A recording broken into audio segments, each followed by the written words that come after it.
Welcome to the Retire with Peace podcast, the podcast where we help you create a fulfilling and stress-free retirement. Each week, we bring you expert advice, practical tips, and inspiring stories to help you plan and live your best retirement life. Whether you're nearing retirement or already enjoying your golden years, this podcast is here to support you every step of the way. Let's embark on this journey together and discover how to retire with peace. It's time to talk about muscles.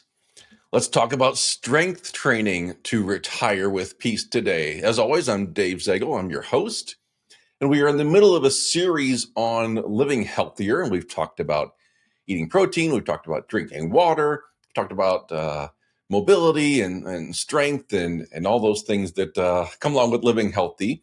Today, I want to talk specifically about resistance training and building that muscle strength. Because there's a lot of things that we've known for a long time, and there are some benefits that are relatively new and still developing a little bit in terms of what we know scientifically. And I'm going to put this all in layman's terms. I do not claim to be a scientist, but I've actually done a lot of research and a lot of stuff personally, and I want to share that with you to talk about what the benefits of strength training are and why you should do that even if you haven't done that before and you're a little bit older and just looking to improve your own health. Starting now can actually make a pretty big difference in the long term, especially if we start with resistance training. So whenever we're thinking about strength training and resistance training, oftentimes the thought is about muscle function in terms of movement, strength, and those are true. Those are super, super important. We want to have stronger muscles. We want to be able to move better. We want to be able to move things better sometimes, and not just ourselves, but sometimes just carrying things, moving things around. Strength training obviously will help with that. And that's traditionally what's thought of when we think of the reason for developing muscles. And that's good, but it goes way beyond that.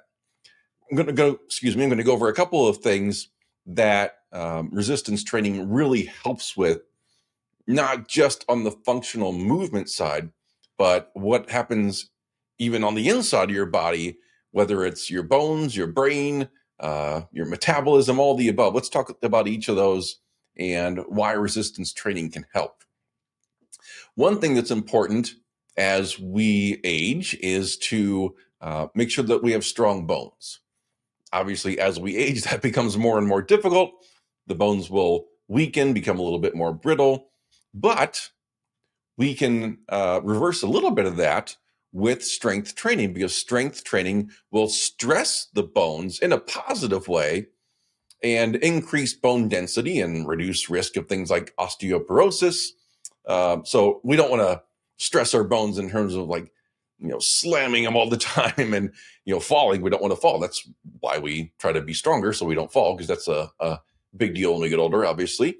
But if we can properly stress our bones through this resistance training, it signals that we need to strengthen the bones and actually helps them become stronger, become more dense and less brittle over time. Again, that's all very layman's terms. I get it. But that is just the truth of what strength training can do to our bones. And we don't often think of our bones when we think of strength training. We think of muscles, but the bones in between all the muscles and ligaments and tendons are getting stronger as well when we stress them properly through resistance training. So another key benefit is that bone health, that bone strength. It's not that you have to jump in for any of this and lift as heavy as possible. You can start with using bands. You don't have to use free weights or barbell right off the bat. You can use some bands that you can buy online and start doing some presses and some curls, just simple movements. Yeah, you can do body weight squats for your legs. There's so much you can do that you don't necessarily have to go try to be a bodybuilder or do something crazy. You can still use something light to start out with as resistance training for all these benefits that we're going to talk about. So even if you do nothing else, grab some bands, use body weight, push-ups and squats, do something that's going to provide resistance for your muscles and get all these benefits, including strengthening bones. One other benefit that is really nice is it helps reduce cognitive decline. We'll talk a little bit more about the chemicals that muscles store and release for us. But really, just about any exercise will help with cognitive decline, but especially strength training has been found to help. There's walking, of course, there's running. Those are all very helpful, but strength training in particular, because of the chemicals that get released in strength training, has been shown to really help with cognitive decline over the long term.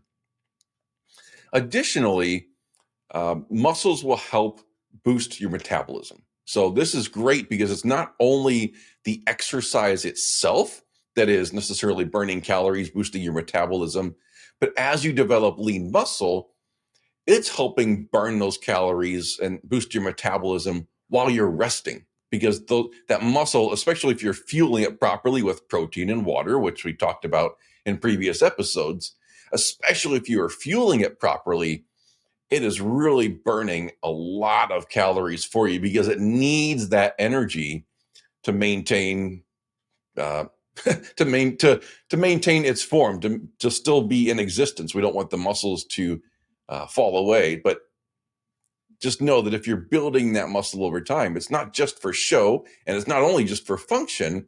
We've already talked about strengthening bones, reducing cognitive decline. It will also boost metabolism as long as you stay with it, keep it consistent. Even while you are resting, it's going to increase your metabolism.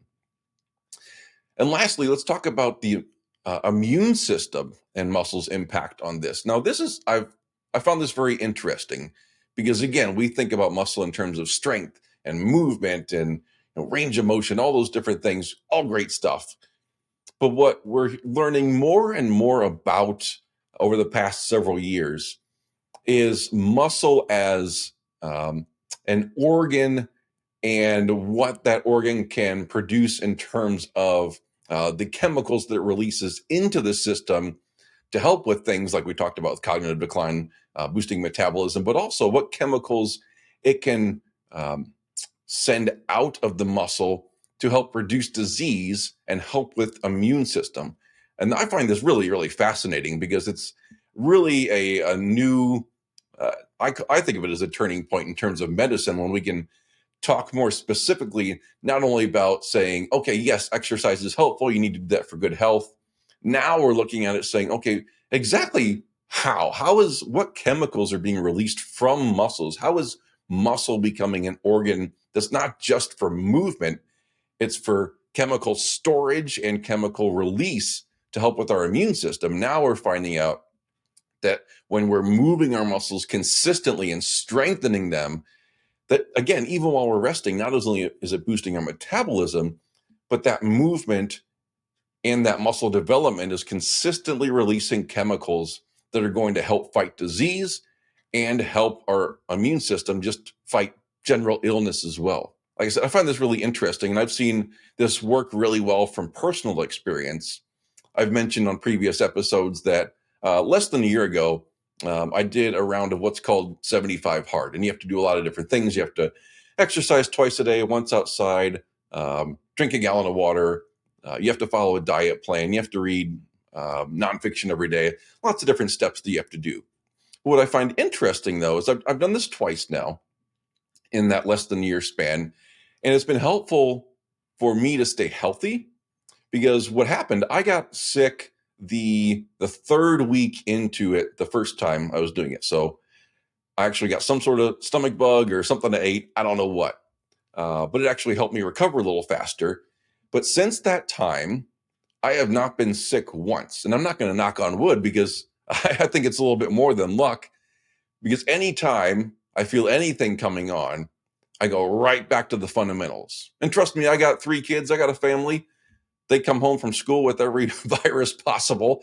So as soon as I feel any maybe sore throat or like any congestion coming on, or maybe I'm feeling a little more tired than usual and feel like something's starting to hit me, I go right back to drinking water, eating protein, getting my strength training, and getting my sleep. Those 4 things. So when we talk about strength training being a part of that, I think it's a huge part from what I've experienced. in terms of staying healthy consistently. And there's no guarantee. That's not to say, oh, gee, just do those 4 things, you'll never get a virus again. Of course, that would be ridiculous. But I've noticed from personal experience, if you really go back and focus on those 4 things, if you're already doing them at least decently enough, certainly there's some times where I kind of fall away, work gets busy, life gets busy. If I notice that I'm starting to get sick or I'm starting to feel something, bam, go right back to those things: water, protein, strength training, sleep. So that strength training is really important. Again, you don't have to do anything insane. Just add some body weight resistance training, add some bands. If you can do some dumbbells, that's great. But really focus on that strength training, not just for the muscle function and movement and strength, which are fantastic. Focus on the strength training for what your muscles can do chemically to help with your brain, help with your immune system, help with your metabolism. There's so many benefits, especially if you are fueling that muscle with strength training, protein, and water. So my suggestion today: start slow. You don't have to do anything crazy, but get into resistance training. Even if you're older and haven't really done much of it before, you can still have some huge benefits that will accumulate over time. That's really going to let you have a better retirement overall and ultimately retire with peace.